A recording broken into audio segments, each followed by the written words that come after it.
ਤੁਸੀਂ ਸੁਣ ਰਹੇ ਹੋ Chawla news network Toronto CNN Toronto.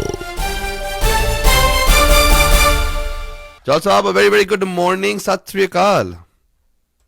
ਕਾਲ ਆਪਣੇ ਸਾਰੇ ਸਰੋਤਿਆਂ ਦਰਸ਼ਕਾਂ ਨੂੰ ਜੀ ਆਇਆਂ ਨੂੰ। ਚਾਲ ਸਾਹਿਬ ਕਾਫੀ ਨਿਊਜ਼ ਚਰਚਾ ਦੇ ਵਿੱਚ ਆ ਰਹੀਆਂ ਨੇ, ਸਪੈਸ਼ਲੀ ਕੈਨੇਡਾ ਦੀ ਐਮਬੈਸੀ ਜੋ ਨਿਊ ਦਿੱਲੀ ਦੇ ਵਿੱਚ ਆ। ਹੁਣ ਤਾਂ ਹੱਥ ਜੋੜ ਕੇ ਬੇਨਤੀਆਂ ਨੇ, ਹੁਣ ਤਾਂ ਸਾਰੇ ਅਰਦਾਸ ਹੀ ਕਰਦੇ ਕਿ ਸਾਡੇ ਜਿਹੜੇ ਬੈਕਲੌਗ ਵਾਲੇ ਵੀਜ਼ੇ ਆ ਉਹਨਾਂ ਨੂੰ ਛੇਤੀ ਤੋਂ ਛੇਤੀ ਲੱਗਿਆ ਜਾਵੇ, ਠੱਪੇ ਲੱਗੇ ਜਾਣ। ਤੇ ਕੀ ਕੁਛ ਚਰਚਾ ਹੋ ਰਹੀ ਹੈ ਜੀ ਜੋ ਐਮਬੈਸੀ ਵੱਲੋਂ ਦਿੱਲੀ ਦੇ ਵਿੱਚ?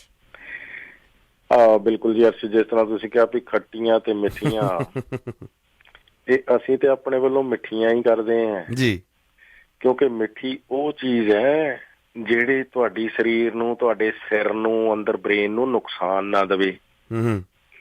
ਉਹ ਮਿੱਠੀ ਚੀਜ਼ ਥੋੜੋ ਆ ਜਿਹਨੇ ਜਾ ਕੇ ਅੰਦਰ ਜ਼ਹਿਰ ਦਾ ਕੰਮ ਕੀਤਾ। ਸੋ ਹਰ ਕੌੜੀ ਸਲੂਣੀ ਚੀਜ਼ ਵੀ ਸਿਹਤ ਵਾਸਤੇ ਚੰਗੀ ਹੋ ਸਕਦੀ ਹੈ। ਸੋ ਇਸ ਕਰਕੇ ਸਾਡੇ ਵੱਲੋਂ ਜਾਣੀ ਮਿੱਠੀਆਂ ਜਾਣ ਕੇ ਹੀ ਹੈ।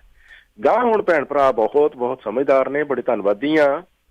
ਸੋ ਜੇ ਖੱਟੀਆਂ ਵੀ ਲੱਗਦੀਆਂ ਪਰ ਉਹ ਸਿਹਤ ਵਾਸਤੇ ਚੰਗੀਆਂ ਹੀ ਹੋਣਗੀਆਂ, ਰੈਸਟ ਅਸ਼ੋਰਡ ਹੈ। ਭੁਲੇਖਾ ਨਹੀਂ ਖਾਣਾ ਵੀ ਹਾਂਜੀ ਖੱਟੀਆਂ ਤੇ ਕੌੜੀਆਂ ਸ਼ਾਇਦ ਨੁਕਸਾਨ ਹੋ ਜਾਏਗਾ, ਫਾਇਦਾ ਹੋ ਜਾਏਗਾ, ਹਾਂਜੀ ਫਾਇਦਾ ਹੋ ਜਾਏਗਾ, ਦੇਖਿਓ। ਸੋ ਇਸ ਕਰਕੇ ਅਰਸ਼ ਇਹ ਹੈ ਕਿ ਇਹ 25 ਲੱਖ ਦੇ ਕਰੀਬ ਆਪਾਂ ਕਹਿੰਦੇ ਜੀ ਲੋਕ, ਹਾਂਜੀ ਇੰਨਾ ਉਤਾਵਲਾਪਨ ਹੈ ਵੀ ਕੈਨੇਡਾ ਪਹੁੰਚ ਜਾਈਏ। 25 ਲੱਖ, ਹਾਂਜੀ। ਤੇ ਪਹੁੰਚ ਕੇ ਭਾਵੇਂ ਚਲੋ ਆਪਾਂ ਨੁਕਸੀ ਕੱਢਣੇ ਜਦੋਂ ਪੈਰ ਲੱਗ ਗਏ, ਉਹ ਚਲੋ ਗੱਲਾਂ ਵੱਖਰੀਆਂ ਨੇ। ਪਰ ਇਸ ਵੇਲੇ ਜਿਹੜੀ ਇਹ ਤਾਂਘ ਜਾਣੀ ਜਿਹਨਾਂ ਨੂੰ ਯਾਦ ਰਹਿੰਦੀ ਆ ਵੀ ਸਾਨੂੰ ਬੜੀ ਤਾਂਘ ਸੀ, ਪਹੁੰਚ ਜਾਈਏ ਬਸ। ਪਰ ਉਹ ਤਾਂਘ ਦਾ ਇੱਥੇ ਆ ਕਿ ਕੀ ਬਣਿਆ, ਹਨਾ? ਕਿੱਦਾਂ ਮਨ ਬਦਲਿਆ, ਕਿੱਦਾਂ ਤਰ੍ਹਾਂ ਤਰ੍ਹਾਂ ਦੀਆਂ ਫਿਰ ਮੌਕਾ ਪ੍ਰਸਤੀਆਂ ਸ਼ੁਰੂ ਹੋ ਗਈਆਂ, ਲੁੱਟ ਮਾਰ ਤੇ ਝਰੁੰਡਣਾ, ਬਾਕੀ ਸਭ ਕੁਛ। ਐਨੀਵੇਜ਼ ਹੁਣ ਇਹ ਜਿਹੜੀ ਕੈਨੇਡਾ ਦੀ ਐਮਬੈਸੀ ਆ ਜੀ ਨਵੀਂ ਦਿੱਲੀ ਦੇ ਵਿੱਚ, ਉਹਨਾਂ ਦੇ ਕੋਲ ਕਾਫੀ ਬੈਕਲੌਗ ਜਿਹੜਾ ਜੀ ਪੀ ਐਪਲੀਕੇਸ਼ਨਸ ਦਾ ਹੋ ਗਿਆ ਸੀਗਾ ਇਹ ਕੋਵਿਡ ਦੇ ਸਮੇਂ ਦੇ ਦੌਰਾਨ। ਉਹਦੇ ਵਿੱਚ ਫਿਰ ਜਿਹੜੀਆਂ ਇਹ ਟੈਂਪਰੇਰੀ ਵੀਜ਼ਾਸ ਸੀਗੀਆਂ ਐਪਲੀਕੇਸ਼ਨਸ, ਉਹ ਤੇ ਆਲਮੋਸਟ ਜਿਹੜੀ ਪ੍ਰੋਸੈਸਿੰਗ ਬੰਦ ਹੀ ਕਰ ਦਿੱਤੀ ਸੀਗੀ। 8-8 ਮਹੀਨੇ ਜਿਹੜਾ ਜੀ ਵੀ ਫਾਈਲਾਂ ਨੂੰ ਹੱਥ ਨਹੀਂ ਸੀ ਲਾਇਆ ਗਿਆ। ਹੁਣ ਤੇ ਇੱਕ ਤੇ ਜਿਹੜਾ ਵੀ ਇਹ ਜਿਹੜਾ ਜੀ ਤਰ੍ਹਾਂ ਤਰ੍ਹਾਂ ਦਾ ਬੈਕਲੌਗ ਇਕੱਠਾ ਹੋਇਆ, ਉਹਦੇ ਤੇ ਪਤਾ ਲੱਗ ਰਿਹਾ ਵੀ ਕਾਫੀ ਫਾਸਟ ਹੈ ਜਿਹੜੀ ਪ੍ਰੋਸੈਸਿੰਗ ਉੱਥੇ ਵੀ ਸ਼ੁਰੂ ਜਿਹੜੀ ਆ ਜੀ ਪੀ ਹੋ ਚੁੱਕੀ ਆ। ਕੁੱਲ ਮਿਲਾ ਕੇ ਜਾਣੀ ਕਿ ਇਮੀਗ੍ਰੇਸ਼ਨ ਮਿਨਿਸਟਰ ਵੀ ਇਹੀ ਕਹਿੰਦੇ ਆ ਜੀ ਵੀ ਸਾਡਾ ਜਿਹੜਾ ਇਹ ਬੈਕਲੌਗ ਆ ਹੌਲੀ ਹੌਲੀ ਅਸੀਂ ਹੁਣ ਕਲੀਅਰ ਕਰਦੇ ਜਾ ਰਹੇ ਹਾਂ। ਤੇ ਉਹਦੇ ਵਿੱਚ ਫਿਰ ਅੱਗੇ ਜਾ ਕੇ ਜਿਹੜਾ ਜੀ ਪੀ ਹਰ ਇੱਕ ਜਿਹੜੀ ਕੈਟਾਗਰੀ ਆ ਉਹਦੇ ਵਿੱਚ ਜਿਹੜੇ ਸਾਡੇ ਪ੍ਰੋਸੈਸਿੰਗ ਟਾਈਮ ਆ ਉਹ ਜਿਹੜੇ ਸੀ ਸਟੈਂਡਰਡਸ ਮਿੱਥੇ ਹੋਏ ਆ ਵੀ ਹਾਂਜੀ ਇੰਨੇ ਕੁ ਸਮੇਂ ਦੇ ਵਿੱਚ ਆਹ ਐਪਲੀਕੇਸ਼ਨ ਕੈਟਾਗਰੀ ਜਿਹੜੀ ਪ੍ਰੋਸੈਸ ਹੋਣੀ ਚਾਹੀਦੀ ਆ, ਉਹ ਅਸੀਂ ਅਗਲੇ ਸਾਲ ਤੱਕ ਜਿਹੜਾ ਜੀ ਪੀ ਇਹ ਕਰਦੇ ਨਜ਼ਰ ਆਵਾਂਗੇ। ਹੁਣ ਇਹ ਜਿਹੜਾ ਜੀ ਪੀ ਪਿਛਲੇ ਸਾਲ ਹੀ ਤੁਸੀਂ ਦੇਖ ਲਓ ਵੀ 2021 ਦਾ ਸੀਗਾ। ਤੇ ਸਭ ਤੋਂ ਜ਼ਿਆਦਾ ਜਿਹੜਾ ਜੀ ਪੀ ਇਹ ਪਰਿਵਾਰ ਜਿਹੜੇ ਵਿਛੜੇ ਹੁੰਦੇ ਨੇ ਵੀ ਕੁਛ ਜੀ ਇੱਥੇ ਆ ਗਏ, ਬਾਕੀ ਪਿੱਛੇ ਰਹਿ ਗਏ, ਉਹਨਾਂ ਦੀਆਂ ਐਪਲੀਕੇਸ਼ਨ ਲੱਗੀਆਂ ਹੋਈਆਂ ਸਪਾਊਸਲ ਕੇਸਿਸ ਖਾਸ ਤੌਰ ਤੇ। ਕੁੱਲ ਮਿਲਾ ਕੇ ਜਾਣੀ ਕਿ ਇਹਦੇ ਵਿੱਚ ਪੇਰੈਂਟਸ, ਗ੍ਰੈਂਡ ਪੇਰੈਂਟਸ, ਹੋਰ ਐਪਲੀਕੇਸ਼ਨ ਕੁੱਲ ਮਿਲਾ ਕੇ ਜਾਣੀ ਕਿ ਪੂਰੇ ਸਾਲ ਦੇ ਵਿੱਚ 1,11,000 ਦੇ ਕਰੀਬ ਜਿਹੜੀਆਂ ਉਹ ਐਪਲੀਕੇਸ਼ਨ ਦਾ ਵੀ ਨਿਪਟਾ ਦਿੱਤੀਆਂ ਗਈਆਂ ਸੀਗੀਆਂ ਜੀ। ਤੇ ਇਹਨਾਂ ਐਪਲੀਕੇਸ਼ਨ ਦੀ ਖੂਬਸੂਰਤੀ ਇਹ ਹੁੰਦੀ ਆ ਜਿਹੜੀਆਂ ਫੈਮਿਲੀ ਕਲਾਸ ਦੀਆਂ ਹੋਣ ਵੀ ਉਹਦੇ ਵਿੱਚ ਜੇ ਕੋਈ ਗਲਤੀਆਂ ਕਿਸੇ ਤਰ੍ਹਾਂ ਦੇ ਨੁਕਸ ਜਾਣੀ ਕਿ ਨਾ ਫੜ ਹੋਣ, ਹਨਾ ਵੀ ਹੋਣ ਭਾਵੇਂ, ਪਰ ਜੇ ਉਹ ਫੜ ਨਾ ਹੋਣ ਤੇ 94% ਤੱਕ ਜਿਹੜੀਆਂ ਐਪਲੀਕੇਸ਼ਨ ਉਹ ਕਹਿੰਦੇ ਜੀ ਵੀ ਯੈਸ ਹੋ ਜਾਂਦੀਆਂ, ਵੀ ਉਹ 6% ਹੀ ਆ ਜਿਹੜੀਆਂ ਰਿਫਿਊਜ਼ ਕਰਨੀਆਂ ਪੈਂਦੀਆਂ। ਸੋ ਇਸ ਕਰਕੇ ਵੀ ਹੁਣ ਨੁਕਸ ਹੁੰਦੇ ਆ ਕਿ ਨਹੀਂ ਉਹ ਤੇ ਹੁਣ ਭੈਣ ਭਰਾਵਾਂ ਤੋਂ ਵੱਧ, ਆਪਣੇ ਆਪ ਤੋਂ ਵੱਧ ਕਿਹਨੂੰ ਪਤਾ ਹੁੰਦਾ, ਪਰ ਉਹ ਫੜ ਨਹੀਂ ਹੋਣੇ ਚਾਹੀਦੇ। ਸੋ ਜਿਹੜੇ ਫੜ ਨਹੀਂ ਹੁੰਦੇ ਉਹ ਫਿਰ 94% ਕਹਿ ਲਓ ਵੀ ਯੈਸ ਉਹ ਐਪਲੀਕੇਸ਼ਨ ਹੋ ਰਹੀਆਂ ਕੁੱਲ ਮਿਲਾ ਕੇ। ਸੋ ਇਸ ਤਰ੍ਹਾਂ ਆ ਜੀ ਵੀ ਦੂਸਰੇ ਪਾਸੇ ਇਹ ਇੰਨਾ ਕੀ ਅਪਰੂਵਲ ਰੇਟ ਜਿਹੜਾ ਰਿਫਿਊਜੀ ਕੇਸਿਸ ਦਾ ਵੀ ਪਹੁੰਚਿਆ ਪਿਛਲੇ ਸਾਲ, ਕਿਉਂਕਿ ਹੁਣ ਆਪਾਂ ਦੇਖ ਰਹੇ ਹਾਂ ਵੀ ਪਿਛਲੇ ਸਾਲ ਉਹ ਸਭ ਕੁਝ ਹੋਇਆ ਇਮੀਗ੍ਰੇਸ਼ਨ ਦੇ ਵਿੱਚ ਵੀ ਜਿਹੜੇ ਬਾਹਰੋਂ ਲੋਕ ਤਾਂ ਲਿਆ ਨਹੀਂ ਸਕਦੇ ਤੇ ਅੰਦਰ ਜਿਹੜੇ ਸਾਡੇ ਦੇਸ਼ ਦੇ ਵਿੱਚ ਆਏ ਹੋਏ ਨੇ ਉਹਨਾਂ ਨੂੰ ਇੱਥੇ ਟਿਕਾ ਲਈਏ ਜੀ। ਉਹਦੇ ਕਰਕੇ ਫਿਰ ਜਿਹੜਾ ਇਹ ਰੈਫਿਊਜੀ ਕੇਸਿਸ ਕਾਫੀ ਵੱਡੀ ਤਾਦਾਦ ਦੇ ਵਿੱਚ ਇੱਕ ਤੇ ਬੈਕਲੌਗ ਉਹਨਾਂ ਦਾ ਵੀ ਹੁੰਦਾ ਗਿਆ ਵੀ ਕੇਸ ਆਉਂਦੇ ਗਏ, ਪ੍ਰੋਸੈਸ ਐਪਲੀਕੇਸ਼ਨ ਕੀਤੀ ਨਾ ਜਾ ਸਕੀ। ਅੱਜ ਵੀ ਜੇ ਕੋਈ ਰਿਫਿਊਜੀ ਕੇਸ ਅਪਲਾਈ ਕਰੇ ਅੱਜ ਹੋ ਸਕਦਾ 2-2.5 ਸਾਲ ਉਹਨੂੰ ਕੋਈ ਪੁੱਛੇ ਹੀ ਨਾ ਵੀ ਹਾਂਜੀ ਆ ਜਾਓ ਜੀ ਇੰਟਰਵਿਊ ਹੈ ਤੁਹਾਡੀ। ਹੁਣ ਹੌਲੀ ਹੌਲੀ ਇੰਪਰੂਵਮੈਂਟਸ ਹੋ ਰਹੀਆਂ, ਪਰ ਅਜੇ ਵੀ ਜਿਹੜੀਆਂ ਉਹਨਾਂ ਦੀਆਂ ਵਰਚੁਅਲ ਹੀਅਰਿੰਗਸ ਦੀਆਂ ਜਿਹੜੀਆਂ ਸਕੈਜੂਲ ਹੋ ਰਹੀਆਂ ਇੱਦਾਂ ਹੀ ਇਮੀਗ੍ਰੇਸ਼ਨ ਡਿਵੀਜ਼ਨ ਦੀਆਂ ਵੀ।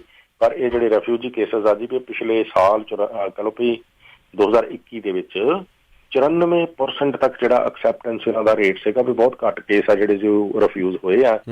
ਉਸ ਲਿਹਾਜ਼ ਨਾਲ ਵੈਸੇ ਬਹੁਤ ਸਾਰੇ ਜਿਹੜੇ ਇਮੀਗ੍ਰੇਸ਼ਨ 'ਚ ਅਥਾਰਟੀਜ਼ ਹੈਗੀਆਂ ਉਹ ਸਾਨੂੰ ਦੱਸਦੇ ਰਹਿੰਦੇ ਆ ਕਿ ਸਰਕਾਰ ਨੇ ਐਨ ਗੇਟ ਦਰਵਾਜ਼ੇ ਪੂਰੀ ਤਰ੍ਹਾਂ ਖੋਲ੍ਹੇ ਹੋਏ ਆ। ਇਹੀ ਆ ਵੀ ਜੋ ਜੀ ਆਵੇ ਸੋ ਰਾਜੀ ਜਾਵੇ, ਵੀ ਕਿਸੇ ਨੂੰ ਏਦਾਂ ਨਾ ਨਹੀਂ ਕਰਨੀ, ਰਿਫਿਊਜ਼ ਨਹੀਂ ਕਰਨੀ। ਵੀ ਬਹੁਤ ਕਿਤੇ ਜਦੋਂ ਸਿਰੇ ਤੇ ਹੀ ਬੱਸ ਨਾ ਚੱਲਦਾ ਹੋਵੇ ਫੇਰ ਗੱਲ ਵੱਖਰੀ ਆ ਜੀ। ਸੋ ਕੈਨੇਡਾ ਦੇ ਦਰਵਾਜ਼ੇ ਖੁੱਲੇ ਆ, 25 ਲੱਖ ਲੋਕ ਵੇਟ ਕਰ ਰਹੇ ਆ ਤੇ ਪ੍ਰੋਸੈਸਿੰਗ ਜਿਹੜੀ ਅੱਜ ਕਹਿ ਰਹੇ ਅਸੀਂ ਤੇਜ਼ ਕੀਤੀ ਹੋਈ ਹੈ। ਜੋਸ ਸਾਹਿਬ ਆਓ ਫਿਰ ਆਪਾਂ ਲੋਕਲ ਆਈਏ ਜੀ। ਇੰਡੀਅਨ ਕੌਂਸੂਲੇਟ ਇਨ ਟੋਰਾਂਟੋ ਹਾਲੇ ਵੀ ਪ੍ਰੋਸੈਸ ਕਰ ਰਹੇ ਨੇ ਜੀ ਐਪਲੀਕੇਸ਼ਨਸ, ਜਿਹੜੇ ਟੈਂਪਰੇਰੀ ਜਿਹੜੇ ਮਹੀਨੇ ਜਾਂ 6 ਮਹੀਨੇ ਦੇ ਜਿਹੜੇ ਵੀਜ਼ੇ ਲੱਗ ਰਹੇ ਨੇ। ਸੋ ਉਹ ਵੀ ਜ਼ੋਰਾਂ ਸ਼ੋਰਾਂ ਦੇ ਨਾਲ ਕਹਿੰਦੇ ਕਿ ਹੁਣ 1 ਹਫ਼ਤੇ ਦੇ ਵਿੱਚ ਵੀਜ਼ੇ ਲਗਾਏ ਜਾ ਰਹੇ ਨੇ ਜੀ। ਪਰੰਤੂ ਅਸੀਂ ਇੱਕ ਵਾਰੀ ਫਿਰ ਤੋਂ ਰਿਮਾਈਂਡ ਕਰਾ ਦਈਏ ਕਿ ਜਿਹੜੇ 5 ਤੇ 10 ਸਾਲ ਵਾਲੇ ਜਿਹੜੇ ਵੀਜ਼ੇ ਲੱਗੇ ਸਨ ਉਹ ਹਾਲੇ ਤੱਕ ਸਸਪੈਂਡਡ ਨੇ। ਯੈਸ, ਔਰ ਕੋਈ ਪਤਾ ਨਹੀਂ ਵੀ ਉਹ ਰੀਇਨਸਟੇਟ ਦੁਬਾਰਾ ਵੈਲਿਡ ਹੋਣਗੇ ਕਿ ਨਹੀਂ।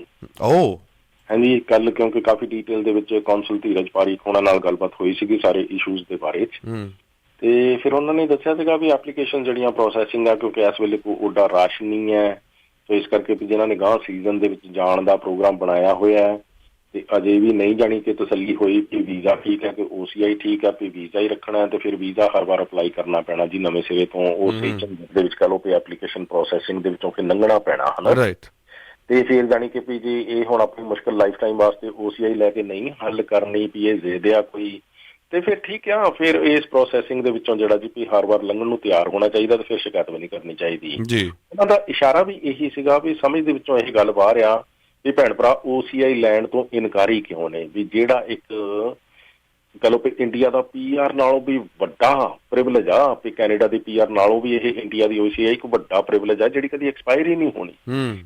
ਇੱਕ ਵਾਰੀ ਜਾ ਕੇ ਭਾਵੇਂ ਸਾਰੀ ਉਮਰ ਉੱਥੇ ਬੈਠੇ ਰਹੋ, ਤੁਹਾਨੂੰ ਪੁੱਛਣਾ ਹੀ ਕਿਸੇ ਨੇ ਨਹੀਂ, ਹੈ ਨਾ। ਸੋ ਪਰ ਉਹਦੇ ਬਾਵਜੂਦ ਵੀ ਜਾਣੀ ਕਿ ਆਪੋ ਆਪਣੀਆਂ ਜਿਹੜੀਆਂ ਜੀ ਵੀ ਇਹ ਕਹ ਲਓ ਸਿਚੁਏਸ਼ਨਸ ਹੈਗੀਆਂ, ਉਹਦੇ ਵਿੱਚ ਹੁਣ 5 ਤੇ 10 ਸਾਲ ਦਾ ਵੀਜ਼ਾ ਜਿਹੜਾ ਜੀ ਵੀ ਉਹ ਵੀਜ਼ਾ ਜੋ ਜਿਸ ਤਰ੍ਹਾਂ ਤੁਸੀਂ ਕਿਹਾ ਵੀ ਅਜੇ ਸਸਪੈਂਡਡ ਰਹਿਣਗੇ, ਤੇ ਜਿਹੜਾ ਜੀ ਵੀ ਐਂਟਰੀ ਵੀਜ਼ਾ ਲੋਕਾਂ ਨੂੰ ਇਹ ਅਪਲਾਈ ਕਰਨਾ ਪੈਂਦਾ ਜਿਹੜੇ ਇੰਡੀਅਨ ਓਰੀਜਨ ਦੇ ਹੈਗੇ ਆ। ਸੋ ਉਸ ਲਿਹਾਜ਼ ਨਾਲ 1 ਹਫ਼ਤੇ ਦੇ ਵਿੱਚ ਵੀਜ਼ਾ ਵੀ ਪ੍ਰੋਸੈਸ ਹੋ ਕੇ ਇਨੀ ਦਿਨੀ ਜਿਹੜਾ ਜੀ ਵੀ ਉਹ ਆ ਰਿਹਾ ਲੋਕਾਂ ਨੂੰ। ਪਰ ਅਗਲੇ ਸਮੇਂ ਦੇ ਵਿੱਚ ਗਾਂ ਜਦੋਂ ਸੀਜ਼ਨ ਸ਼ੁਰੂ ਹੋ ਜਾਣਾ ਨਾ, ਰਸ਼ ਦੇਖਿਓ ਤੁਸੀਂ ਰਸ਼ ਐਪਲੀਕੇਸ਼ਨ ਦਾ ਵੱਧ ਜਾਣਾ, ਲੱਗਦਾ ਫਿਰ ਲੱਗਣੀਆਂ ਉਹ ਸੰਭਾਵਨਾ ਬਣ ਜਾਣੀ ਹੈ। ਉਸ ਲਿਹਾਜ਼ ਨਾਲ ਵੀ ਹੁਣ ਤੋਂ ਜਿਹਨਾਂ ਦੀ ਪਲੈਨਿੰਗ ਹੈਗੀ ਆ ਕਿ ਆਪਣਾ ਵੀਜ਼ਾ ਪ੍ਰੋਸੈਸ ਕਰਵਾ ਲੈਣ ਤੇ ਠੀਕ ਹੈ। ਵੈਸੇ ਐਡਵਾਈਜ਼ ਉਹਨਾਂ ਨੇ ਇਹ ਕੀਤਾ ਵੀ OCI ਅਪਲਾਈ ਕੀਤੀ ਜਾਵੇ ਤੇ ਓਨੇ ਚਿਰ ਨੂੰ ਤੇ ਉਹ ਆ ਹੀ ਜਾਣੀ ਹੈ ਜਦੋਂ ਤੱਕ ਤੁਸੀਂ ਜਾਣਾ ਹੋਵੇ, ਹੈ ਨਾ। ਤੇ ਵੈਸੇ ਵੀ ਬਹੁਤ ਸਾਰੇ ਲੋਕਾਂ ਨੂੰ ਇਹ ਭੁਲੇਖਾ ਵੀ ਜੇ OCI ਅਪਲਾਈ ਕਰ ਲਈ ਤੇ ਫਿਰ ਸ਼ਾਇਦ ਵੀਜ਼ਾ ਅਪਲਾਈ ਕਰ ਸਕੀਏ, ਪਰ ਨਹੀਂ ਏਦਾਂ ਨਹੀਂ ਹੈਗਾ।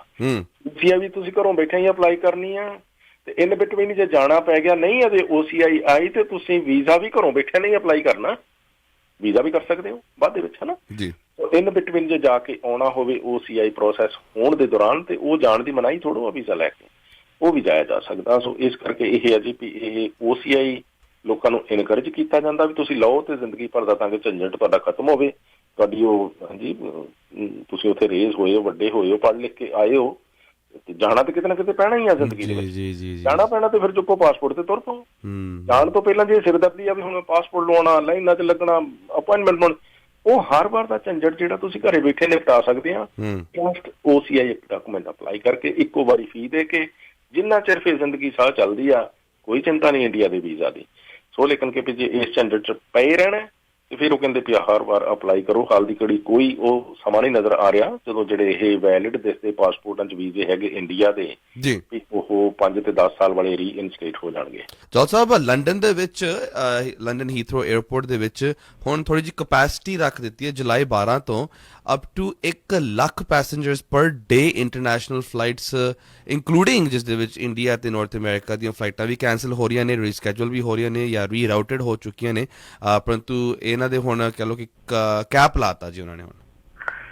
ਯੈਸ, ਦੇਖੋ ਵੀ ਇਹ ਜਦੋਂ ਆਪਣੇ ਟਰਾਂਸਪੋਰਟ ਮਿਨਿਸਟਰ ਓਮਾਰ ਅਲ ਗਬਰਾ ਵੀ ਇਕੱਲਾ ਕੈਨੇਡਾ ਨਹੀਂ ਹੈਗਾ, ਉਹ ਕਹਿੰਦੇ ਵੀ ਇੱਥੇ ਮੁਸ਼ਕਲਾਂ ਠੀਕ ਆ ਸਾਡੇ ਏਅਰਪੋਰਟ ਤੇ ਆ ਰਹੀਆਂ international Toronto, Vancouver, Calgary, Montreal ਸਾਰੇ ਪਾਸੇ, ਪਰ ਕਹਿੰਦੇ ਨਹੀਂ ਹੈਗੇ ਸਾਰੇ ਪਾਸੇ ਕਹਿੰਦੇ ਇਹ ਹਾਲ ਆ ਵੀ ਲੋਕ ਸਿਚੁਏਸ਼ਨ ਨਾਰਮਲ ਹੋਣ ਤੋਂ ਬਾਅਦ ਫਲਾਈਟਸ ਹੀ ਇੰਨੀਆਂ ਲੈ ਰਹੇ, ਟਰੈਵਲ ਹੀ ਇੰਨਾ ਕਰਨਾ ਸ਼ੁਰੂ ਕਰ ਦਿੱਤਾ ਵੀ ਬੇਬਸ ਹੋ ਗਏ ਜੀ। ਤੇ ਜਿਹੜਾ ਸਟਾਫ ਆ ਜੀ ਵੀ ਉਹ ਕੰਮਾਂ ਤੇ ਅਜੇ ਨਹੀਂ ਪੂਰੀ ਤਰ੍ਹਾਂ ਆਏ। ਕੁੱਲ ਮਿਲਾ ਕੇ ਹੁਣ ਇਹ ਆ ਜੀ ਵੀ ਲੰਡਨ ਹੀਥਰੋ ਏਅਰਪੋਰਟ ਤਾਂ ਵੱਡੀ ਤਾਦਾਦ ਦੇ ਵਿੱਚ ਲੋਕਾਂ ਨੂੰ ਉੱਥੇ ਫਲਾਈਟਸ ਜਿਹੜੀਆਂ ਜੀ ਵੀ ਟ੍ਰਾਂਜ਼ਿਟ ਦੇ ਵਿੱਚ ਚੇਂਜ ਕਰਕੇ ਜਹਾਜ਼ ਬਦਲਣੇ ਪੈਂਦੇ, ਨਾਰਥ ਅਮਰੀਕਾ ਨੂੰ ਵੀ ਜਦੋਂ ਆਉਣਾ ਜੀ, ਯੂਰਪ ਦੇ ਵਿੱਚ ਵੀ ਹੋਰ ਦੇਸ਼ਾਂ 'ਚ ਵੀ ਜਦੋਂ ਜਾਣਾ ਹੋਵੇ ਅਕਸਰ ਲੋਕ ਜਿਹੜੇ ਲੰਡਨ ਤੋਂ ਹੋ ਕੇ ਜਾਂਦੇ ਆ ਜਹਾਜ਼ ਬਦਲ ਕੇ। ਤੇ ਉਹ ਹੁਣ ਸਿਚੁਏਸ਼ਨ ਇਹ ਆ ਜੀ ਵੀ ਉਹਨਾਂ ਨੇ ਕੈਪ ਲਗਾਈ ਆ, ਜਿਸ ਤਰ੍ਹਾਂ ਤੁਸੀਂ ਕਿਹਾ ਵੀ ਅਸੀਂ ਸਾਡੇ ਕੋਲ ਕੈਪੈਸਿਟੀ ਨਹੀਂ ਹੈਗੀ ਵੀ ਡੇਲੀ ਬੇਸਿਸ ਤੇ ਅਸੀਂ 1 ਲੱਖ ਤੋਂ ਜ਼ਿਆਦਾ ਪੈਸੇਂਜਰਸ ਆ ਜਿਹੜੇ ਜੀ ਵੀ ਉਹਨਾਂ ਨਾਲ ਡੀਲ ਕਰ ਸਕੀਏ, ਜਿਹਦੇ ਕਰਕੇ ਵੀ ਉਹਨਾਂ ਨੇ ਪਿਛਲੇ ਦਿਨੀ ਫਿਰ ਇਹ ਜਿਹੜਾ ਵੀ ਇਹ ਲਿਮਿਟ ਲਾ ਦਿੱਤੀ ਆ। ਉਹਦੇ ਕਰਕੇ ਫਿਰ ਜਿਹੜੀਆਂ ਫਲਾਈਟਸ ਆ ਜਾਣੀ ਕਾਫੀ ਸਾਰੀਆਂ ਜਾਣੀ ਇੰਡੀਆ ਨੂੰ ਵੀ ਬ੍ਰਿਟਿਸ਼ ਏਅਰਵੇਜ਼ ਦੀਆਂ ਤੇ ਹੋਰ ਉੱਥੇ ਜਿਹੜੀਆਂ UK ਦੀਆਂ 에ਅਰਲਾਈਨਸ ਜਾਂ ਵੀ ਉਹਨਾਂ ਦੀਆਂ ਕੈਂਸਲ ਹੋ ਰਹੀਆਂ, ਰੀਸਕੈਜੂਅਲ ਵੀ ਕਰ ਰਹੇ ਆ ਟਾਈਮਿੰਗਸ ਦੇ ਲਿਹਾਜ਼ ਨਾਲ, ਜਾਂ ਫਿਰ ਹੋਰ ਸ਼ਹਿਰਾਂ ਦੇ ਵਿੱਚ ਮਤਲਬ ਰੀਰਾਊਟ ਉਹਨਾਂ ਨੂੰ ਕੀਤਾ ਜਾ ਰਿਹਾ ਵੀ UK 'ਚ ਲੰਡਨ ਹੀਥਰੋ ਦੀ ਬਜਾਏ ਕਿਸੇ ਹੋਰ ਏਅਰਪੋਰਟ ਤੇ ਉਤਾਰ ਲਓ ਜਿੱਥੇ ਕਿ ਰਸ਼ ਘੱਟ ਪੈਂਦਾ ਹੋਵੇ। ਸੋ ਇਸ ਤਰ੍ਹਾਂ ਦੀਆਂ ਜਿਹੜੀਆਂ ਜਾਣੀ ਕਿ ਇਹਨਾਂ ਨੇ ਰਿਸਟ੍ਰਿਕਸ਼ਨਸ ਲਗਾਈਆਂ। ਇਹ ਨਵਾਂ ਇੱਕ ਉਹਨਾਂ ਨੇ ਪਲਾਨ ਬਣਾਇਆ ਵੀ ਇਹ 11 ਸਤੰਬਰ ਤੱਕ ਇੱਦਾਂ ਹੀ ਜਾਰੀ ਰਹਿਣਾ। ਸਮਰ ਦਾ ਸੀਜ਼ਨ ਆ, ਲੱਗ ਰਿਹਾ ਵੀ ਇਹਦੇ ਵਿੱਚ ਜਿਹੜਾ ਕੈਪ 1 ਲੱਖ ਪੈਸੇਂਜਰਸ ਮੈਕਸਿਮਮ ਪਰ ਡੇ ਇਹ ਜਾਰੀ ਰਹੂਗਾ ਜੀ। ਸਰੀ ਦੇ ਵਿੱਚ ਕੱਲ ਜੌਲ ਸਾਹਿਬ ਜਿਹੜੀ ਘਟਨਾ ਵਾਪਰੀ, RCMP ਹਾਲੇ ਵੀ ਜਾਂਚ ਕਰ ਰਹੀ ਹੈ ਜੀ। ਮਿਸਟਰੀ ਹੈ ਜੀ ਕਿ ਰਿਪੁਦਮਨ ਸਿੰਘ ਮਲਿਕ ਜਿਸ ਨੂੰ ਕੱਲ ਉਹਦੀ ਹੱਤਿਆ ਕੀਤੀ ਗਈ ਜੀ, ਉਸਦੇ ਬਿਜ਼ਨਸ ਦੇ ਬਿਲਕੁਲ ਸਾਹਮਣੇ ਕੱਲ ਕਾਫੀ ਚਰਚਾ ਦੇ ਵਿੱਚ ਇਹ ਗੱਲ ਵਾਪਰੀ ਜੀ। ਕੁਛ ਖਬਰ ਆ ਰਹੀ ਹੈ ਜੀ ਅੱਗੇ ਸਾਹਮਣੇ ਕੋਈ? ਇਸ ਤਰ੍ਹਾਂ ਦੇ ਜਿਹੜੇ ਹਾਈ ਪ੍ਰੋਫਾਈਲ ਇਨਸੀਡੈਂਟਸ ਹੋ ਜਾਂਦੇ ਆ, ਕੇਸਿਸ ਹੋ ਜਾਂਦੇ ਆ ਨਾ, ਇਹ ਆਮ ਤੌਰ ਤੇ ਜਾਣੀ ਅਨਰਿਜ਼ੋਲਵਡ ਰਹਿ ਜਾਂਦੇ ਆ ਵੀ ਉਹਨਾਂ ਦਾ ਕੋਈ ਬਾਅਦ ਦੇ ਵਿੱਚ ਪਤਾ ਥਾਂ ਨਹੀਂ ਲੱਗਦਾ ਵੀ ਕੌਣ ਕਰ ਗਿਆ, ਕਿਵੇਂ ਹੋ ਗਿਆ, ਹਨਾ। ਇਹਦੇ ਵਿੱਚ ਜਾਣੀ ਹੁਣ ਜਿਹੜੇ ਕੇਸ ਨਾਲ ਉਹ ਜੁੜਦੇ ਰਹੇ, ਰਿਪੁਦਮਨ ਮਲਿਕ ਏਅਰ ਇੰਡੀਆ ਦੀ, ਹਾਂਜੀ, ਜੋ 1985 ਦੇ ਵਿੱਚ ਜਹਾਜ਼ ਬੋਂਬਿੰਗ ਹੋਈ ਸੀ ਜੀ ਜੀ ਜੀ, ਉਹ ਕੇਸ ਵੀ ਰਿਜ਼ੋਲਵ ਥੋੜ੍ਹਾ ਕਰ ਸਕੇ ਆ ਇੰਡੀਅਨ ਇੱਥੇ ਕੈਨੇਡੀਅਨ ਕੋਰਟਸ ਨਾ ਕਰ ਸਕੀਆਂ। ਇਹਨਾਂ ਦੇ ਖੁਫੀਆ ਕਹਿੰਦੇ ਜੀ ਵੀ ਸਾਡੇ ਤੰਤਰ ਬੜੇ ਕਮਾਲ ਦੇ ਆ, ਨਹੀਂ ਪਤਾ ਲੱਗ ਸਕਿਆ, ਹਨਾ। ਤੇ ਏਦਾਂ ਜਾਣੀ ਕਿ ਤਾਰਾ ਸਿੰਘ ਹੇਅਰ ਵੀ ਬੜੇ ਨੋਨ ਪਬਲਿਸ਼ਰ ਸੀਗੇ BC ਦੇ ਵਿੱਚ, ਸਰੀ ਦੇ ਵਿੱਚ, ਉਹਨਾਂ ਦਾ ਵੀ ਮਰਡਰ ਹੋ ਗਿਆ ਸੀਗਾ, ਉਹ ਵੀ ਨਹੀਂ ਰਿਜ਼ੋਲਵ ਹੋਇਆ। ਏਦਾਂ ਹੀ ਹੁਣ ਇਹ ਰਿਪੁਦਮਨ ਜਾਂ ਫਿਰ ਮੂਸੇਵਾਲਾ ਕੇਸ ਦੀ ਤੁਸੀਂ ਗੱਲ ਕਰ ਲਓ, ਜਿਹੜਾ ਇਹਨਾਂ ਨੇ ਬਿਸ਼ਨੋਈ ਜਾਂ ਵਗੈਰਾ ਹੋਰ ਕਿੰਨੀਆਂ ਇਹ ਗੱਲਾਂ ਕਰਦੇ ਆ। ਪਰ ਵੀ ਇਹ ਲੋਕ ਜੇਲ੍ਹ ਦੇ ਵਿੱਚ ਬਹਿ ਕੇ ਕਿੱਦਾਂ ਇਹ ਕਾਮਯਾਬੀ ਨਾਲ ਬੁਣਤਰਾਂ ਬੁਣ ਸਕਦੇ ਆ, ਕਿੱਦਾਂ ਇਹਨਾਂ ਕੋਲ ਫੋਨ ਪਹੁੰਚ ਜਾਂਦੇ ਆ, ਤੇ ਫਿਰ ਉੱਥੇ ਜਿਹੜੇ ਜੇਲਰ ਆ, ਮੰਤਰੀ ਆ, ਸੰਤਰੀ ਆ, ਵੀ ਉਹਨਾਂ ਦੀ ਪੁੱਛ-ਦੱਸ ਕਿਉਂ ਨਹੀਂ ਹੋ ਰਹੀ ਵੀ ਇਹ ਕਿਹੜਾ ਤੁਸੀਂ ਜੇਲ੍ਹ ਸਿਸਟਮ ਚਲਾ ਰਹੇ ਆ ਜਿੱਥੋਂ ਅੰਦਰੋਂ ਬਹਿ ਕੇ ਬੰਦੇ ਕੈਦੀ ਬਾਹਰ ਕਤਲ ਕਰਾ ਰਹੇ ਆ, ਤੇ ਤੁਸੀਂ ਕੀ ਕਰਦੇ ਆ? ਮਤਲਬ ਇਹਨਾਂ ਖੁਫੀਆ ਤੰਤਰਾਂ ਵਾਲੀਆਂ ਦੀ ਕੋਈ ਪੁੱਛ-ਦੱਸ ਹੈ ਹੀ ਨਹੀਂ ਆ। ਇਹ ਜਿੰਨੇ ਮਰਜ਼ੀ ਫੇਲ ਹੋਈ ਜਾਣ, ਹਨਾ, ਜਿੰਨੇ ਮਰਜ਼ੀ ਨਿਕੰਮੇ ਤੇ ਨਿਕੰਮੀਆਂ ਹੋਣ, ਹਨਾ। ਸੋ ਵੀ ਇਸ ਵੇਲੇ ਬਾਕੀ ਸਾਰੇ ਗੈਂਗਸਟਰਾਂ ਨੂੰ ਜਾਂ ਹੋਰ ਪੁੱਛ-ਦੱਸ ਦੀਆਂ ਤੇ ਸਟੇਟਮੈਂਟਾਂ ਦੇਈ ਜਾਂਦੇ ਆ ਜੀ, ਫੜਾਂਗੇ ਜੀ, ਹੱਲ ਕਰਾਂਗੇ ਜੀ। ਉਹ ਭਾਈ ਤੁਸੀਂ ਆਪਣਾ ਵੀ ਕੁਝ ਦੱਸੋ ਵੀ ਤੁਹਾਡੇ ਕਹਿ ਲਓ ਵੀ ਹੂਟਰਾਂ ਵਾਲੀਆਂ ਗੱਡੀਆਂ ਤੁਸੀਂ ਭਜਾਈ ਫਿਰਦੇ ਆ ਤੇ ਜੇਲ੍ਹਾਂ 'ਚ ਬੈਠੇ ਤੁਹਾਡੇ ਬੰਦੇ ਕਤਲ ਕਰ ਰਹੇ ਆ ਤੇ ਤੁਹਾਨੂੰ ਪਤਾ ਨਹੀਂ ਲੱਗ ਰਿਹਾ ਹੈ? ਉਹਨਾਂ ਲੋਕਾਂ ਦੀ ਕੋਈ ਅਕਾਊਂਟੇਬਿਲਿਟੀ, ਜਵਾਬਦੇਹੀ ਹੈਗੀ ਆ ਉਹਨਾਂ ਮੰਤਰੀਆਂ ਸੰਤਰੀਆਂ ਦੀ, ਜੇਲਰਾਂ ਦੀ, ਜਿਨ੍ਹਾਂ ਦੀ ਦੇਖ ਰੇਖ 'ਚ ਚੱਲਦੀਆਂ ਜੇਲ੍ਹਾਂ ਦੇ ਵਿੱਚ ਬੈਠਿਆਂ ਇਹਨਾਂ ਬੰਦਿਆਂ ਨੇ ਬਾਹਰ ਕਤਲ ਕਰਾਤਾ। ਇੱਕ ਇਹ ਤਾਂ ਚਲੋ ਇੱਕ ਘਟਨਾ ਸਾਹਮਣੇ ਆ ਗਈ ਨਾ, ਏਡੀ ਹਾਈ ਪ੍ਰੋਫਾਈਲ ਹੋਣ ਕਰਕੇ, ਵੀ ਹੋਰ ਅੰਦਰ ਬੈਠਿਆਂ ਨੇ ਉਹਨਾਂ ਨੇ ਕੀ ਕੀਤਾ, ਤੇ ਇਹ ਮਤਲਬ ਓਦਾਂ ਹੀ ਹੂਟਰ ਭਜਾਈ ਫਿਰਦੇ ਆ ਇਹ। ਸੋ ਇਸ ਕਰਕੇ ਥੋੜਾ ਜਿਹਾ ਮੰਤਰੀਆਂ ਸੰਤਰੀਆਂ ਇਹਨਾਂ ਦੀ ਜਿਹੜੀ ਐਡਮਿਨਿਸਟ੍ਰੇਸ਼ਨ ਦੀ ਪੁੱਛ-ਦੱਸ ਹੋਣੀ ਚਾਹੀਦੀ ਆ, ਕੋਈ ਉਹਨਾਂ ਦੀ ਵੀ ਅਕਾਊਂਟੇਬਿਲਿਟੀ ਹੋਣੀ ਚਾਹੀਦੀ ਆ ਵੀ ਤੁਸੀਂ ਪੂਰੀ ਤਰ੍ਹਾਂ ਇੱਕ ਫਲਾਪ ਸ਼ੋਅ ਕਿਉਂ ਰਨ ਕਰ ਰਹੇ ਹੋ ਨਾਂ ਤੇ, ਵੀ ਸੁਧਾਰ ਕਰਦੇ ਨਾਂ ਤੇ, ਹੈ ਜੀ, ਜਿਹੜਾ ਵਿਗੜ ਘਰ ਬਣਿਆ ਹੋਇਆ।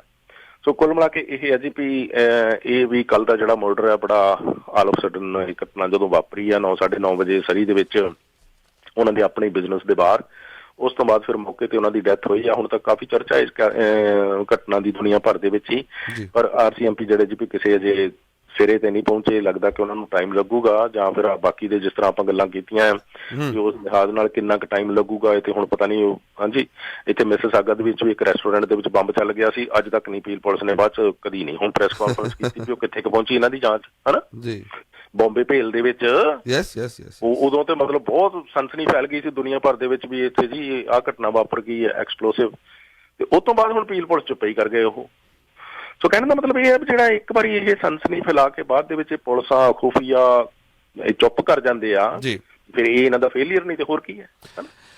ਸੋ ਉਸ ਲਿਹਾਜ਼ ਨਾਲ ਇਹ ਹੈ ਜੀ ਥੋੜਾ ਜਿਹਾ ਇਹਨਾਂ ਦੀ ਅਕਾਊਂਟੇਬਿਲਿਟੀ ਵੱਲ ਧਿਆਨ ਰੱਖਿਆ ਜਾਣਾ ਚਾਹੀਦਾ, ਤੇ ਇਹ ਨਹੀਂ ਹੋਣਾ ਚਾਹੀਦਾ ਅਸੀਂ ਪੁਲਿਸਾਂ ਦੇ ਵਿੱਚ ਤੇ ਖੁਫੀਆ ਚ ਹੋ ਕੇ ਆਪਣੀਆਂ ਤਨਖਾਹਾਂ ਦੇ ਬੈਨੀਫਿਟ ਲੈ ਕੇ ਮਤਲਬ ਨੌਕਰੀ ਜਿਹੀ ਚਲਾਈ ਜਾਈਏ, ਤੇ ਲੋਕ ਜਿਹੜੇ ਆ ਜੀ ਇਸ ਤਰੀਕੇ ਦੇ ਨਾਲ ਘਟਨਾਵਾਂ ਜਿਹੜੀਆਂ ਉਹ ਉਸ ਤੋਂ ਜਿਹੜੇ ਆ ਦਹਿਸ਼ਤ ਜ਼ਿਆਦਾ ਹੋਏ ਰਹਿਣ। ਸੋ ਲੇਕਿਨ ਕਿ ਹਾਈ ਪ੍ਰੋਫਾਈਲ ਇਹ ਘਟਨਾ ਜੀ ਵੀ ਹੈ, ਇਹਦੀ ਇਨਵੈਸਟੀਗੇਸ਼ਨ ਜਾਰੀ ਹੈ। Quickly Jaul Sahib, Covid ਟੈਸਟਿੰਗਸ of side ਇੱਕ ਵਾਰੀ ਫਿਰ ਤੋਂ ਵਾਪਸ ਆ ਰਹੇ ਨੇ ਜੀ ਏਅਰਪੋਰਟਾਂ ਦੇ ਵਿੱਚ। ਵੈਨਕੂਵਰ, ਕੈਲਗਰੀ, ਮੌਂਟਰੀਅਲ, ਟੋਰਾਂਟੋ ਦੇ ਇੰਟਰਨੈਸ਼ਨਲ ਏਅਰਪੋਰਟਸ ਜੁਲਾਈ 19 ਤੋਂ ਇਹ ਰੈਂਡਮ ਕੋਵਿਡ ਟੈਸਟਿੰਗਸ ਇੱਕ ਵਾਰੀ ਫਿਰ ਤੋਂ ਵਾਪਸ ਆ ਰਹੀਆਂ ਨੇ ਜੀ। ਹਾਂ ਬਿਲਕੁਲ ਜੀ ਅਰਸ਼ਦ, ਦੇਖੋ ਜੀ ਵੀ ਇਹ ਕੱਲ ਹੀ ਜਾਣੀ ਕੈਨੇਡੀਅਨ ਗਵਰਨਮੈਂਟ ਨੇ ਡਿਸੀਜਨ ਲਿਆ ਵੀ ਵੈਸੇ ਉਹਨਾਂ ਨੇ ਕਿਹਾ ਸੀ ਅਸੀਂ ਟੈਂਪੋਰੇਰਲੀ ਜਿਹੜਾ ਜੀ ਵੀ ਇਹ ਰੈਂਡਮ ਟੈਸਟਿੰਗ ਬੰਦ ਕਰ ਰਹੇ ਆ, ਦੁਬਾਰਾ ਆਊਗੀ, ਪਰ ਹੁਣ ਆਊਗੀ ਤਾਂ ਮਤਲਬ ਇਹ ਵੀ ਇਨ ਅਦਰ ਸ਼ੇਪ ਆ ਰਹੀ ਆ ਵੀ ਉੱਥੇ ਏਅਰਪੋਰਟ ਦੇ ਵਿੱਚ ਟੈਸਟਿੰਗ ਨਹੀਂ ਹੋਣੀ। ਜਿਹੜੇ ਪੈਸੇਂਜਰਸ ਆਉਣਗੇ ਤੇ ਜੇ ਵੀ ਉਹਨਾਂ ਦੀ ਕੱਲ ਕੋਈ ਲੋਟਰੀ ਨਿਕਲੀ ਰੈਂਡਮ ਸਿਲੈਕਸ਼ਨ ਸਿਸਟਮ ਵੀ ਹਾਂਜੀ ਤੁਹਾਨੂੰ ਟੈਸਟ ਕਰਾਉਣਾ ਪੈਣਾ, ਸਾਰਿਆਂ ਨੂੰ ਨਹੀਂ ਕਰਾਉਣਾ ਪੈਣਾ, ਜਿਹਨਾਂ ਦੀ ਉਹ ਲੋਟਰੀ ਨਿਕਲੂਗੀ, ਕਹ ਲਓ ਕੋਈ ਰੈਂਡਮ ਸਿਲੈਕਸ਼ਨ ਸਿਸਟਮ, ਉਹਨਾਂ ਦੀ ਚੋਣ ਹੋ ਜਾਏਗੀ ਵੀ ਹਾਂਜੀ ਤੁਹਾਨੂੰ ਕਰਾਉਣਾ ਪੈਣਾ, ਉਹਨਾਂ ਨੂੰ ਫਿਰ ਜਾਂ ਤੇ ਉੱਥੇ ਉਹ ਦੇਣਗੇ ਕਿੱਟ ਪਿਆ ਜਾ ਕੇ ਜੀ ਵੀ ਤੁਸੀਂ ਕਰਨਾ ਇਹ ਟੈਸਟ ਨਾ ਆਨਲਾਈਨ, ਤੇ ਜਾਂ ਫਿਰ ਉਹਨਾਂ ਨੂੰ ਈਮੇਲ ਵੀ ਆ ਸਕਦਾ, ਇੰਸਟਰਕਸ਼ਨਸ ਆ ਸਕਦੀਆਂ ਵੀ ਫਲਾਨੀ ਜਗ੍ਹਾ ਤੇ ਤੁਸੀਂ ਜਾ ਕੇ ਕਰਾਉਣਾ, ਤੇ ਉਹ ਮੈਂਡੇਟੋਰੀ ਆ ਫਿਰ, ਹਨਾ। ਜੇ ਉਹਨਾਂ ਨੇ ਜਾਣੀ ਰੈਂਡਮਲੀ ਕਿਸੇ ਨੂੰ ਸਿਲੈਕਟ ਕਰ ਲਿਆ ਵੀ ਤੁਹਾਡਾ ਕੋਵਿਡ ਟੈਸਟ ਹੋਣਾ ਚਾਹੀਦਾ, ਵੈਕਸੀਨੇਟ ਤਾਂ ਭਾਵੇਂ ਤੁਸੀਂ ਹੋ ਹੀ, ਟੀਕੇ ਲੱਗੇ ਹੋਏ ਨੇ, ਉੱਦਾਂ ਤੇ ਜਾਂਚ ਹੀ ਨਹੀਂ ਨਾ ਬੈਠ ਸਕਦਾ ਕੋਈ ਕੈਨੇਡਾ ਆਉਣਾ ਹੋਵੇ ਤਾਂ ਉਹ ਵੈਕਸੀਨੇਟਡ ਤੇ ਹਨ ਨਹੀਂ, ਪਰ ਜੇ ਰੈਂਡਮ ਸਿਲੈਕਸ਼ਨ ਸਿਸਟਮ ਦੇ ਵਿੱਚ ਉਹਨਾਂ ਨੇ ਚੁਣ ਲਿਆ ਕਿ ਹਾਂਜੀ ਤੁਹਾਡਾ ਟੈਸਟ ਹੋਣਾ ਜ਼ਰੂਰੀ ਹੈ, ਤੇ ਫਿਰ ਉਹ ਮੈਂਡੇਟੋਰੀ ਆ, ਉਹਨੂੰ ਅੱਖੋਂ ਪਰੋਖੇ ਨਹੀਂ ਕੀਤਾ ਜਾ ਸਕਦਾ। ਸੋ ਇਹ ਸਿਲਸਿਲਾ ਜਿਹੜਾ ਜੀ 19 ਜੁਲਾਈ ਤੋਂ ਦੁਬਾਰਾ ਫਿਰ ਇੱਥੇ ਵੈਨਕੂਵਰ, ਕੈਲਗਰੀ, ਮੌਂਟਰੀਅਲ ਤੇ ਟੋਰਾਂਟੋ 에ਅਰਪੋਰਟ ਤੇ ਸ਼ੁਰੂ ਹੋਣ ਜਾ ਰਿਹਾ ਜੀ। ਜੋਲ ਸਾਹਿਬ, ਟਾਈਮ ਦੇਣ ਵਾਸਤੇ ਬਹੁਤ ਬਹੁਤ ਧੰਨਵਾਦ। ਤੁਸੀਂ ਸੁਣ ਰਹੇ ਹੋ Chawla news network Toronto CNN Toronto.